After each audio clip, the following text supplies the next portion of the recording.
Goeiemiddag, my naam is Ine Geyse en ek is in Laerskool Hilarius Park in Gauteng en ek is in graad 5 en my onderwerp is televisie steel ons kamma. Kom buis met my ligkasteel, 'n vlug weg van werklikheid. Kom buis met my ligkasteel, 'n kamma, heerlikheid. Kleintyd, was kamma speletjies die lekkerste lekker. Droomvlugte van prinsesse en kastele, brompinies wat op borrels ry en lekker gebome wat toffieappels dra. Voorsitter, dames en here, wanneer laas het julle net 'n bietjie gedroom? Sonder grense, sonder enige beperkings of stoptekens. Vandag word ons kreatiwiteitswolk se silwerrand gesteel deur televisie en ander skermtyd. Het u geweet dat hierdie passiewe vorm van vermaak ons verbeeldingsvermoë uitwis? Dit wil ons ook om die vaardigheid om kreatief te dink te beoefen en verbeter. En laastens bevang televisie ons verbeelding met reeds uitgedinkte flitsbeelde. Sê nou, is 'n lekker sê.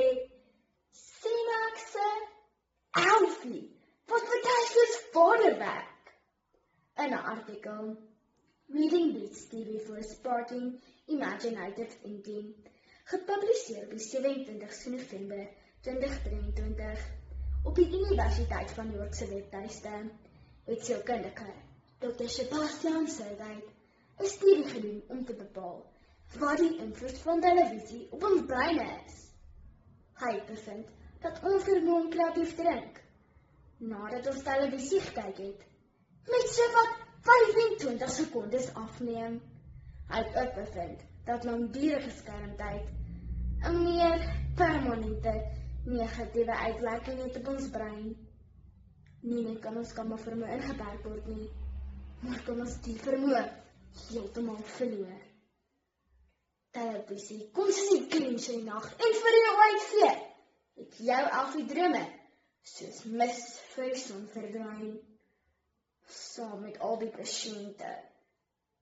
Op die webtuiste Kids Health word nou verwys na 'n artikel media gebreksaanwysings, medies nagegaan deur pediater Dr. Ben Joseph gedurende Augustus 2022. In die artikel word dan geskryf dat dit belangrik is vir kinders om deel te neem aan kreatiewe speletjies. Wanneer ons speel, beoefen ons die vermoë om goed vir onsself uit te dink.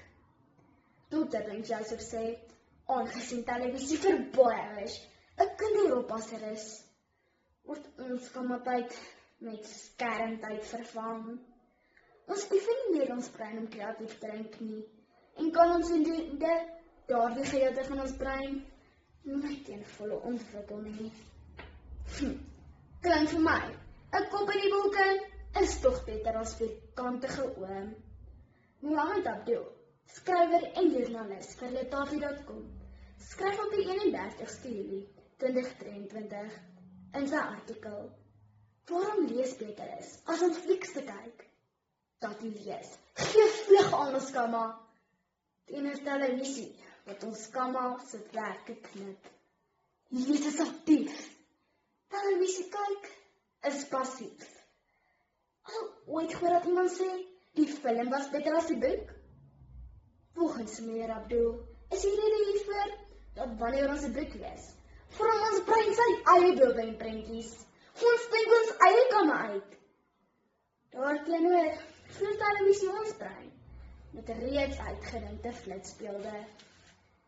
Geen verbeelding word vereis nie. Is jy gereed om die kamma te verloor?